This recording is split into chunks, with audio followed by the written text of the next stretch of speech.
और अब शुरू करते हैं दो टूक। दशकों से चल रहा ज्ञानवापी विवाद अब नया मोड़ ले रहा है। एएसआई सर्वे की रिपोर्ट सामने आने के बाद मानो सियासी भूचाल आ गया है। दरअसल एएसआई की रिपोर्ट में यह दावा किया गया कि जहां ज्ञानवापी मस्जिद है वहां पहले मंदिर हुआ करता था। एएसआई को सर्वे के दौरान मंदिर होने के कई सबूत दिखाई दिए। रिपोर्ट जारी होते ही एक तरफ जहां हिंदू पक्ष में उत्साह दिखा तो वहीं दूसरी ओर मुस्लिम धर्मगुरु भी अपने अपने दावे पेश करने लगे। एआईएमआईएम अध्यक्ष असदुद्दीन ओवैसी ने तो एएसआई को हिंदुत्व का गुलाम ही करार दे दिया। वहीं अंजुमन इंतजामिया कमेटी ने भी सर्वे पर सवाल उठाया, कहा कि हमारी जिम्मेदारी मस्जिद आबाद रखने की है। इस बीच जुमे की नमाज के दौरान ज्ञानवापी में नमाजियों की भीड़ में भी इजाफा देखने को मिला। अब सवाल यह कि आखिर एएसआई सर्वे के सामने आने से क्या मुस्लिम पक्ष घबराया हुआ है? दो टूक में इसी पर करेंगे चर्चा, लेकिन उससे पहले आपको सुनवाते हैं बयान। एएसआई ये कह रहा है कि जो पश्चिमी दीवार है ये साबित हो जाता है कि ये पश्चिमी दीवार एक हिंदू मंदिर का पार्ट है। जो वेस्टर्न वॉल है ये हिंदू मंदिर का स्ट्रक्चर है, इसको आइडेंटिफाई किया जा सकता है। एएसआई ये कह रहा है कि सेंट्रल चेंबर और main entrance of the previous existing structure में एक एग्जिस्टिंग स्ट्रक्चर है। वेस्टर्न चेंबर और वेस्टर्न वॉल में है। रीयूज ऑफ पिलर्स एंड पिलारेस्टर्स और pre existing structure in existing structure. मतलब एएसआई ये कह रहा है कि जो पहले के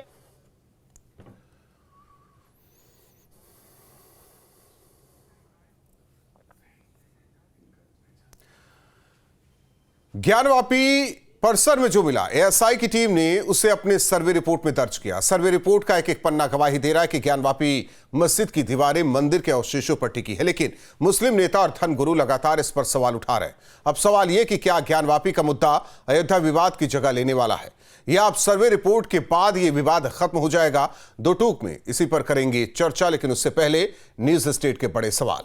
ज्ञानवापी का एएसआई सर्वे आया, कौन घबराया? मंदिर से बनी मस्जिद, क्या खत्म होगी जिद? काशी बनेगी अयोध्या, मुद्दा मिला नया। मंदिर का रास्ता साफ, रिपोर्ट मस्जिद के खिलाफ। मिला सनातन इतिहास, मुस्लिम पक्ष व निराश। हमारे साथ मेहमान जुड़े हैं, सबसे पहले परिचय करा दे। सूर्य मैथिल जी, नेता बीजेपी। इसके अलावा मीसम जैदी जी, नेता समाजवादी पार्टी। संजीव कौशिक जी, राजनीतिक विश्लेषक हैं। प्रोफेसर ओमकार नाथ जी, जो कि आर्कियोलॉजिस्ट हैं। आप सभी मेहमानों का स्वागत है। सूर्य मैथिल जी, सवाल आपसे कि क्या अब एक नया मुद्दा बन गया है, क्योंकि इसे सियासी दल या सियासतदान इससे छूते नहीं रहेंगे।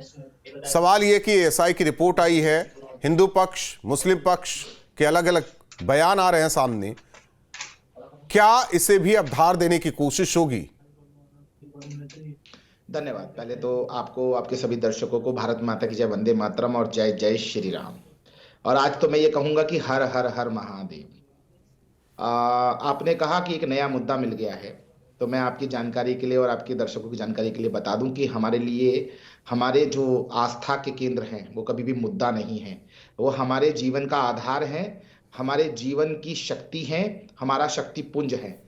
और हमारे तो सदैव यही जो है विचार रहा है कि अयोध्या तो बाकी है और अयोध्या तो झांकी है और काशी मथुरा बाकी है। हम भगवान श्री कृष्ण की जन्मभूमि मथुरा के लिए भी उतना ही सजग हैं जितना कि भगवान विश्वेश्वर के लिए है। और आज तो ये जो है ये सर्वेक्षण के बाद तय हो गया, और ये कटु सत्य जो लगातार सनातनी चिल्ला रहे थे, बता रहे थे कि हमारे मंदिर को तोड़कर हमारे भगवान विश्वेश्वर को बंधक बनाकर उसी मलबे से वहां पर वो मस्जिद को तामीर किया गया था। आज वो सत्य हो गया, वैज्ञानिक साक्ष्य मौजूद हैं उस मंदिर, उस जो, लेकिन इसी वैज्ञानिक साक्ष्य को एक धड़ा कह रहा है कि ये तो हिंदुत्व के गुलाम है एएसआई वाले। अब मैं ये कहना चाहता हूं कि जिन्होंने तलवारों के डर से सलवारें पहन ली हैं, जिनके 4 पीढ़ी के बाप दादा भी हिंदू निकलेंगे, तो उनको ये समझना चाहिए कि भारत ही नहीं पूरे विश्व के अंदर आप जहां भी खुदाई करेंगे वहां पर हमारे महादेव निकलेंगे, श्री राम निकलेंगे, श्री कृष्ण निकलेंगे, क्योंकि सनातन ही इस पृथ्वी का आधार है। आप देखिए, भारत ही नहीं, इंडोनेशिया, कंबोडिया, यहां तक कि अरब, मक्का मदीना जहां पर कि ये लोग जाकर सजदा करते हैं, वहां पर भी खुदाई में अभिलेख और अवशेष जो निकले हैं वो हिंदू देवी देवताओं के निकले हैं। तो मैं ये पूछना चाहता हूं इन लोगों से कि जो पश्चिमी दीवार है वहां पर जो हिंदू कलाकृतियां हैं, हिंदू देवी देवताओं की जो आकृतियां अंकित है, वो चीख चीख के सैकड़ों सालों से कह रही है कि ये मंदिर था, मंदिर है और मंदिर लेकिन ही अगला रहेगा। पक्ष मानने के लिए तैयार होगा तब ना। अब देखिए, जिन्होंने केवल और केवल कब्जेबाजी की है, आक्रमण किए हैं, जो इस देश के मूल निवासी नहीं हैं, जो बाहर से आकर भारत की संस्कृति पे हमला करके लगातार हमारी संस्कृति को खत्म करने की बात करते रहे हो, मुझे वो 4 लाइनें याद आती हैं कि कोई बात है कि हस्ती मिटती नहीं हमारी, सदियों रहा है दुश्मन दौरे जहां हमारा। हमारे 40,000 से ज्यादा मंदिर तोड़े गए, लेकिन आज देखिए ना, वैज्ञानिक सर्वे और कानून नहीं, उससे भी तो नहीं माना जा रहा है। संजीव कौशिक जी, आवाज आ रही है आपको? क्या सुन पा रहे हैं आप?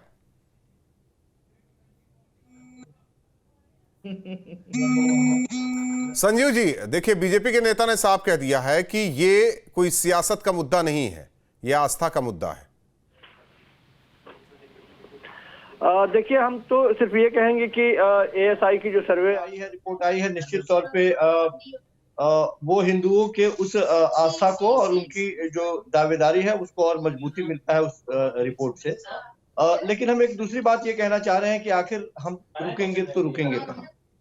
हिंदुस्तान के हर एक मस्जिद के नीचे यदि आप खुदाई करेंगे तो वहां मंदिर मिलेगा, और हर एक मंदिर के नीचे खुदाई करेंगे तो वहां बौद्ध धर्म के अवशेष। कहाँ जाएंगे आप? कहाँ रुकेंगे आप? कहीं तो तो मान रहे हैं ना आप मानते हैं ना कि हमारे मंदिरों को तोड़ के मस्जिदें बनाएंगे? एक मिनट आप रुक मानते हैं जाइए। संजीव कौशिक जी, स्वीकार कर रहे हैं ना आप? सूर्य मैथिल जी, एक मिनट बात तो होने दीजिए।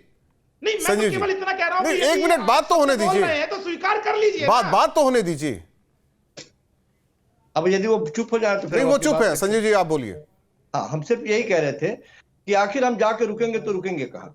हमें ये कहने में कोई गुरेज नहीं है कि तमाम उन मंदिरों पर या जिन मंदिरों का नाम लिए जा रहे हैं भारतीय जनता पार्टी के लोग, या उनसे जो विप्रेरित है, या फिर धर्म के प्रति जिनका झुकाव बहुत ज्यादा है, जो कट्टर धार्मिक है लोग, वो निश्चित तौर पे उनकी कोशिश ये है कि हम उस मंदिरों को दोबारा प्राप्त करें और उस पर अपना विजय पताका फहराएं। लेकिन क्या इस तरह के व्यवहार से राम राज्य की कल्पना की जा सकती है क्या? कहाँ कहाँ जाएंगे और कहाँ कहाँ खुदाई करेंगे और किन किन मंदिरों पर अपना दावेदारी ठोकेंगे? और इस तरह के व्यवहार से नहीं, किन किन मंदिर उन्होंने तो साफ कर दिया। देखिए, भाव बढ़ेगा। उनका साफ कहना है कि बस अब काशी और मथुरा। हाँ, निश्चित और कहाँ मांग रहे हैं? मुझे पता है, और कहाँ मांग रहे हैं ये सब? और कहीं नहीं मांग रहे। मुझे पता है कि राजनीति करने वाले लोग निश्चित तौर पे इस तरह की बातें करेंगे, क्योंकि इस तरह की बातों से एक धार्मिक वातावरण बनता है, और उस वातावरण के सहारे एक पार्टी सत्ता के उस शीर्ष पर और उरूज पे पहुंची है जहां पे इस मुद्दे को छोड़ दे तो वो कल्पना भी नहीं कर सकती थी कि वहां पहुंच जाएंगे हम। नहीं, तो आपके मुताबिक देखिए, आपके मुताबिक अगर मस्जिदों को देखा जाए तो वहां नीचे मंदिर मिलेंगे, मंदिर को हटाया जाए तो वहां बौद्ध मिलेंगे, तो बौद्ध वाले भी आ जाए, वो अपना चुनौती दे दे कोर्ट में, कोर्ट ही तय करेगा ना सब कुछ। तो मैं तो कहता हूँ सब कोर्ट को तय करना है तो कोर्ट तय करे। उनका साफ कहना है, उन्होंने साफ कह दिया कि सियासत का मुद्दा नहीं, फिर प्लेसेज ऑफ वर्शिप में एक आस्था का मुद्दा है ये। मैंने कहा कि फिर प्लेसेज ऑफ वर्शिप एक कहाँ जाएगा? वो जो 1991 में जो कानून के तौर पे जो आज हमारे पास संविधान में जो शक्तियां दी गई हैं और जो निर्धारित किया गया कि नहीं 1947 से पहले नहीं, अगर प्लेसेस ऑफ वर्शिप एक्ट की बात होती तो हमें नहीं लगता कि ये आधार बनता और सुनवाई होती, एसआई तक नौबत पहुंचती इस पर। नहीं, तो इसका मतलब है कि उसको खारिज किया जाए, फिर उसको पहले खारिज किया जाए, उसके बाद में तमाम उन मस्जिदों पे दावेदारी की। मुझे नहीं समझ में आता, जो कोर्ट में बैठे जज साहब है वो उनका फैसला है, उनकी चीजें हैं वो, हालांकि ये चीजें क्लियर भी कर दी गई हैं ऊपर से भी, ऊपरी अदालत से भी, तो फिर ये चीजें कहां से? आप वर्शिप एक्ट एक आड़ लेकर चीजों को अलग तरीके से पेश करना, ये अलग चीजें हो रही हैं। तो यदि लगता हो लोगों को कि राम में राज यही यदि लगता हो लोगों को कि राज में राज इसी तरह से लाया जा सकता है, इसी तरह से व्यवस्था करके और इसी तरह से एक राजनीतिक दल को लाभ पहुंचाने के लिए, तमाम धार्मिक ध्रुवीकरण करने के लिए उन पूरे हिंदुस्तान के मस्जिदों को या वहां जहां जहां धार्मिक ध्रुवीकरण की कहां बात कर रहे हैं? वो तो आस्था की बात कर रहे हैं। आस्था, अयोध्या रामनगरी, काशी शिवनगरी, मथुरा कृष्ण नगरी। मैंने कहा तो सही कि अभी 4 दिन पहले जिस तरह से बात, हमें भी इस बात को लेकर के गर्व है कि हिंदुस्तान में राम मंदिर में जो आस्था हमारी है, चाहे हम श्री राम में जो आस्था है, वो हमें परिलक्षित होता हुआ दिखाई दिया और हमने मंदिर का स्वागत भी किया। लेकिन यह बात भी कहने में कोई गुरेज नहीं है कि साफ दिख रहा था कि किस तरह की राजनीति हो रही है, और इसी राम के बहाने राजनीति में जो फलता फूलता एक लंबा चौड़ा जो भारतीय जनता पार्टी की तरफ से जो सूर्य मैथिल जी, कुछ भी होगा आरोप आप लोगों पर। जी जी राहुल जी, देखिए अभी मेरे मित्र ने यहाँ स्वीकार भी कर लिया कि हर मस्जिद के नीचे मंदिर है। हम यही तो कह रहे हैं कि भैया जब इनके पास में सत्ता थी, जब इन्होंने नरसंहार किया हिंदुओं का, ये राम मंदिर की बात करते हैं 1528 में मीर बाकी ने लाखों हिंदुओं का नरसंहार करके उस रक्त को गारे में मिलाकर उस बाबरी कलंक को तामीर किया था, जिसको कि हिंदुओं ने साफ किया। हम यदि अपने धार्मिक आस्था के केंद्र भगवान श्री रामचंद्र जी की जन्मभूमि, श्री कृष्ण जी की जन्मभूमि, हमारे काशी के अंदर विश्वेश्वर को मांग रहे हैं, तो परेशानी क्या है? मैं पूछना चाहता हूं। दूसरी चीज, इन्होंने कहा कि कहां जाके रुकेंगे, तो मैं आपसे पूछता हूं कि कहां जाके रुकोगे? इसी स्वतंत्र भारत के अंदर भारत का सबसे बड़ा नरसंहार कहां हुआ? कश्मीर के अंदर हुआ। किनका हुआ? हिंदुओं का हुआ। 5 लाख से ज्यादा कश्मीरी हिंदुओं का नरसंहार हुआ। तब आपके मुंह में दही जम गया था, आपकी तालू को लकवा मार गया था, या पैर में आपके घुंघरू बंध गए थे? मैं पूछना चाहता हूं। दूसरी चीज, आज पश्चिम बंगाल देख लीजिए, वहां पर साधुओं किस तरह पीटा जा रहा है। पालघर के अंदर किस प्रकार से साधुओं को पीट पीट के हत्या की गई। और साथ ही साथ बिहार के 6 जिले, झारखंड के 3 जिले, पश्चिम बंगाल के 8 जिले लगातार माइनॉरिटी हो गए। वहां पर हिंदुओं को मार मार के भगाया जा रहा है। देखिए ये अलग अलग चीजें हो गई। अब इस पर चर्चा लंबी खिंच जाएगी। सूर्य जी, इस पर लंबी चर्चा खिंच जाएगी। मीसम जयदी जी हमारे साथ समाजवादी पार्टी के नेता जुड़ रहे हैं। मीसम जयदी जी, साफ कहना है कि हम मांगे कहां? हिंदुस्तान में ना मांगे तो जाकर कहां मांगे? हम दूसरे देश में तो जाके मांग नहीं सकते। और जो सच्चाई है एसआई रिपोर्ट में है, संवैधानिक दायरे में रहकर सारी चीजें की जा रही हैं। अब देखिए राहुल राजपूत जी, आपने जो बात कही मैं उसका सम्मान करता हूं। अगर संवैधानिक दायरे में मांगी जा रही है तो उसके लिए कोर्ट है। उसके लिए ये सूर्य मैथिल जी नहीं है जो बैठ करके यहाँ पर मांगेंगे और डिसीजन करेंगे और जनता को भड़काएंगे। अगर इनके में इतना ही दर्द उठ रहा है, इतनी ही इनको पीड़ा है, तो उसके लिए सुप्रीम कोर्ट है, हाई कोर्ट है, हमारे देश की पॉलिसीज हैं, उनमें जाकर के ये मांगे। तो आप जाकर के लोकसभा में, विधानसभा में क्वेश्चन पुटअप करें। यहाँ बैठ करके जिस तरह से भड़काऊ भाषण देते हैं सूर्य मैथिल जी, ये इस तरह से एक प्रोपोगंडा करने का तरीका है, देश में अशांति फैलाने का तरीका है। और ये मांगों से इनका कोई मतलब नहीं है, ना इनका श्री राम जी से कोई मतलब है। और मैं चैलेंज करता हूँ सूर्य मैथिल जी, श्री राम जी के बारे में जानते भी नहीं होंगे जिनको ये आदर्श मान रहे हैं। ये तो खुद धर्म परिवर्तन कराने में लगे रहते हैं और कई बार इनके लोग पकड़े गए हैं।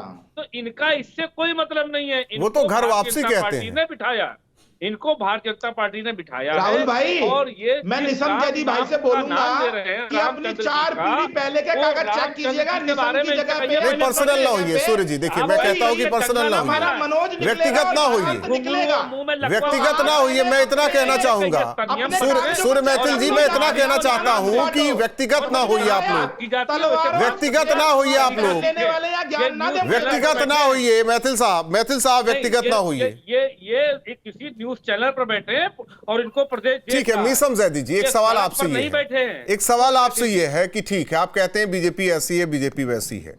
दूसरा पक्ष AIM भी है जो कहता है कि हिंदुत्व की दासी एसआई। तीसरा पक्ष ये भी है कि जब वर्शिप एक्ट लाया गया वो किस लिए लाया गया, किन कारणों से लाया गया, क्या वो राजनीतिक कारण नहीं थे?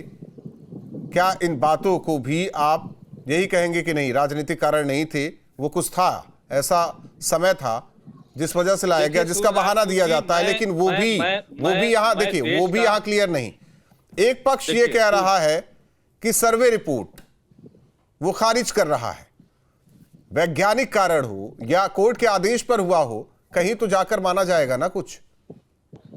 देखिए राजपूत जी, जो आपने एक सवाल किया है, मैं देश का एक नागरिक हूं और यहाँ के देश का एक जागरूक नागरिक के नाते ये जो वर्शिप एक्ट लाया गया था, ये कहीं ना कहीं लाने की इसकी वजह ये थी कि देश के अंदर प्यार सौहार्द बढ़ा रहे और देश में हर धर्म को मानने वालों को अपना अपना स्थान है और आपके अवैध कब्जों को सच्चा करने के लिए नहीं लाया गया था। कब्जों को मैथिल जी बैठ, ठीक है, एक मिनट मीसम जयदी, एक मिनट। मैथिल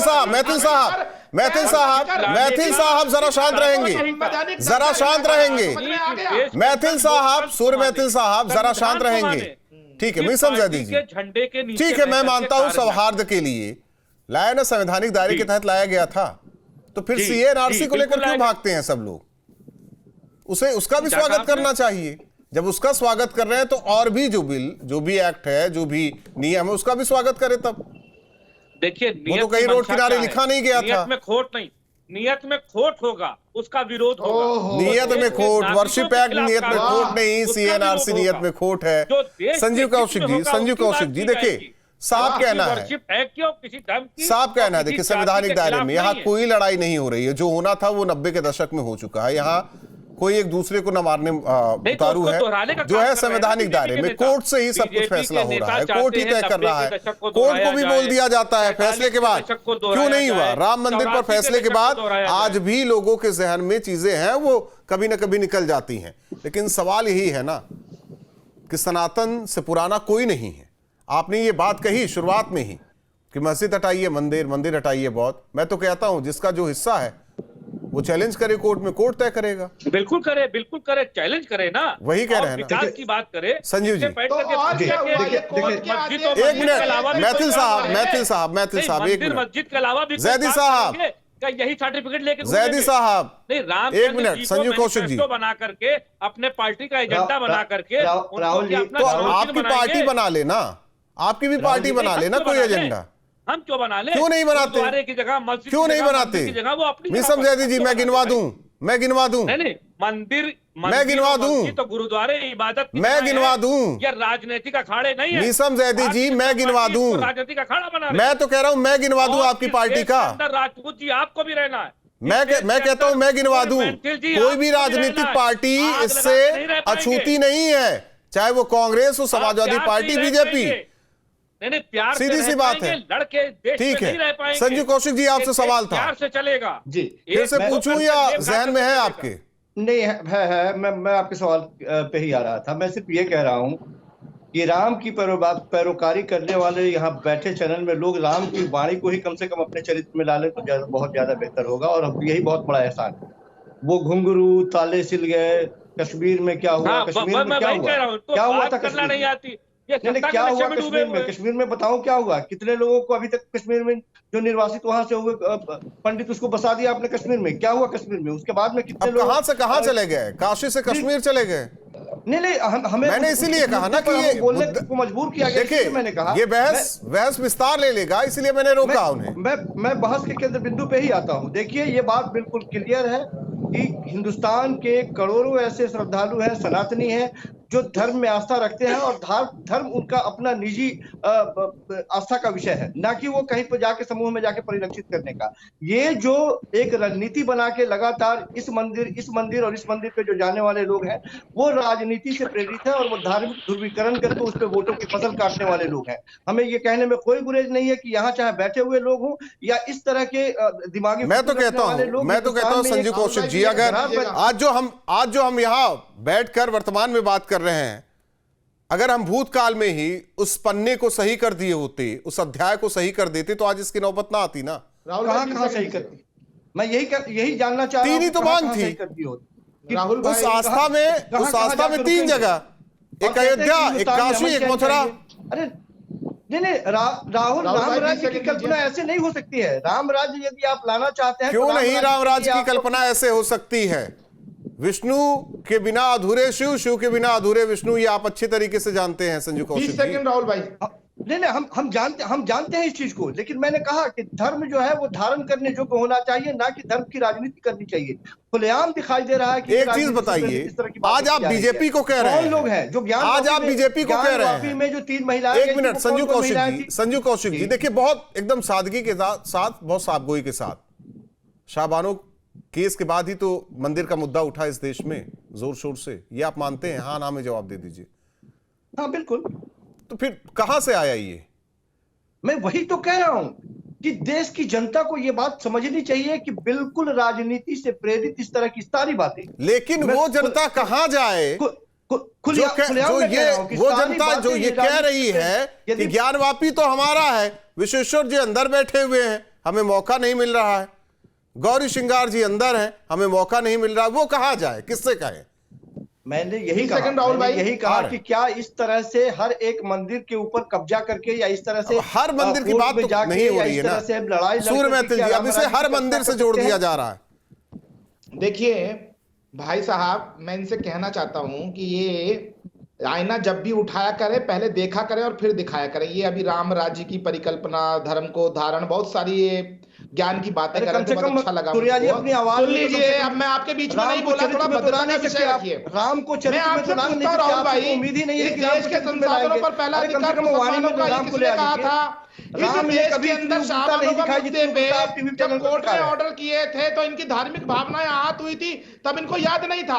इस देश के अंदर 100 करोड़ हिंदुओं ने संविधान के दायरे में रहकर कोर्ट में यहां तक फेस किया कि बताओ राम कहां पैदा हुए, बताओ कहां पैदा हुए। सबका ठेका आप ले रखे हैं, सबका ठेका आप ले रखे हैं, राम से सब कुछ है, सबका ठेका आप ले रखे हैं, सारे हिंदुस्तान के सारे हिंदुओं का ठेका आप रख रहे हैं। अरे अपने परिवार के लोगों को हिंदू का सही अर्थ समझाना ज्यादा बेहतर होगा। हिंदुओं का ठेका मत लीजिए और ठेकेदार मत बनिए। और हम आप ठेकेदार मत बनिए। घर में 4 लोग होंगे, 4 लोग में 4 लोग 3 लोग मानने वाले नहीं होंगे। सम्मान के साथ हमें दे दीजिए, वरना 40,000 मंदिरों की लिस्ट है और हम एक लीजिए ना, खुदवाएंगे। हमें पता है। मीसम जैदी जी साफ है उनका, मैं तो कह रहा हूँ साफ है, चाहे वो पॉलिटिकल एजेंडा हो चाहे वो धार्मिक आस्था है। किसने दिया है?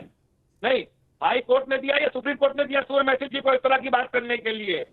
ये जो जिनकी वाणी है, इस तरह के अंदाज है, जब आप कलीमर मजार पे जा रहे थे और जब इफ्तारी कर रहे थे और जब आप लोग हज की यात्रा करवा रहे थे और कब्रिस्तान की सब्सिडी ले रहे थे ना, तब आपसे किसी ने पूछा था क्या इस देश के संसाधनों में पहला अधिकार मुसलमानों का है? ये कहने वाले हमको, मीसम जैदी जी, कौन से अखंडता एकता की बात आप कर रहे हैं? आप कौन सी एकता और अखंडता की बात कर रहे हैं? मीसम जैदी जी, कौन सी एकता अखंडता की बात कर रहे हैं? कौन से भाईचारे की बात कर रहे हैं? सनातनी हिंदू केवल 2 जगह और मांग रहे हैं कि आप हमारे ज्ञानवापी को छोड़ दीजिए और हमारे कृष्ण जन्मभूमि को छोड़ दीजिए, आपसी भाईचारे से, इसके अलावा कोई मांग नहीं है उनकी। अरे तो आप वो भी ले लीजिए, आप वो भी ले लीजिए। अगर वो भी तैयार हो जाइए, दे दीजिए। क्या तो रहे हैं? क्या होगा? मैथिल जी और आप लोग बैठ जाइए, आप लोग अपने अपने गुटों को बुलाइए, बातचीत कीजिए कोर्ट के बाहर, समस्या का समाधान। सूर्य मैथिल जैसे लोगों की तो राजनीति खत्म हो जाएगी अगर ये मुद्दे खत्म हो गए। किसकी राजनीति खत्म होगी? आपकी या उनकी पार्टी की? मंदिर वही बनाएंगे, संजू कौशिक जी नहीं बताएंगे। हमने मंदिर भी बनाया और तारीख भी बताई, अब ये कह रहे हैं कि हम इससे राजनीति कर रहे हैं। अरे हमें राजनीति के लिए धर्म की आवश्यकता नहीं है। ठीक है, जब सुप्रीम कोर्ट ने बनवाया तो इंतजार कर लीजिए। फिर ये ना कहिए ना मीसम जैदी जी, मीसम जैदी जी, ये ना कहिए कि बीजेपी अपना एजेंडा चला रही है, ये ना कहिए। आप लोग सीधा ठोक के बोलिए कि ये कोर्ट की वजह से, आप लोग सीधा ठोक के बोलिए ये कोर्ट की वजह से है। संजू कौशिक जी, देखिए राहुल जी, अजीब दौर चल रहा है, अजीब दौर चल रहा है। भगवा साफा लगा करके देश के धार्मिक गुरु बैठ करके राजनीतिक बातें कर रहे हैं और राजनेता बैठ करके धार्मिक भावना हमें समझाने का प्रयास कर रहे हैं। अरे जिसका जो काम है वही काम कर लीजिए। आप सत्ता में है, भारतीय जनता पार्टी के नेता हैं, तो बेरोजगारी पे बात कर लीजिए, आप शिक्षा पे बात कर लीजिए, स्वास्थ्य पे बात कर लीजिए, नौकरियों के बारे में बात कर लीजिए, देश की जीडीपी के बारे में बात कर लीजिए। आपको करना है तो उसके बारे में ये बात नहीं करेंगे, ये लेके जाएंगे हमको भारत और पाकिस्तान। नहीं कह तो रहे हैं, कह तो रहे हैं। इसके अलावा सूर्य मैथिल जी कह रहे हैं संजू जी कि अगर ज्ञानवापी मिल गया तो और दिव्य और भव्य विश्वेश्वर जी का मंदिर बनेगा और वहां रोजगार मिलेगा, बेरोजगारी दूर होगी, तो पूरे हिंदुस्तान में मंदिर ही बना दीजिए, बेहतर होगा, बेरोजगारी ही दूर कर दीजिए। अरे साहब, रेलवे में से 3 लाख से ज्यादा रिक्तियां पड़ी है, 5,000 के लिए वैकेंसी आप निकाल। मैं तो बार बार कह रहा हूँ, 2 और मांग रहे हैं, दे दीजिए सब मिलकर। बहुत बहुत धन्यवाद आप तीनों मेहमानों का हमारे साथ जुड़ने के लिए। हालांकि 2 टूक को यही खत्म करे, आपको बयान भी सुनवाते हैं। देखिए, ये रिपोर्ट मील का पत्थर है और खाली केस के लिए नहीं है, पूरे देश के लिए है और ये आई ओपनर है। जो लोग कहते थे कि मुस्लिम का कुरान में लिखा हुआ है या जो भी मौलाना कहते हैं कि हम तो मंदिर तोड़ कर नहीं बना सकते और अगर हमारी साबित हो जाए कि मंदिर तोड़ कर बनाया गया तो वो जगह छोड़ देंगे, हम नहीं सकते हैं। आज उनके इस कथन को चुनौती है और उनकी आन है इस पर कि कितने सच्चे हैं, मुसलसल ईमान कितना है और इसके बाद भी क्या जिद करते हैं। अगर ईमानदारी के साथ सब कुछ किया जाए, यहाँ होने वाली है, क्योंकि ये मस्जिद औरंगजेब की बनाई हुई है ही नहीं, ये तो अकबर के ज़माने से भी पहली मस्जिद है, इतनी पुरानी मस्जिद है। आप कैसे कह सकते हैं कि औरंगजेब ने मंदिर तोड़ के बना दिया इसको? लेकिन हो क्या रहा है, जैसे मीडिया ट्रायल करने का कुछ लोगों को शौक है। ईसाई का सर्वे हुआ और एक मीडिया ट्रायल उसका हो गया कि साहब शिवलिंग मिल गया,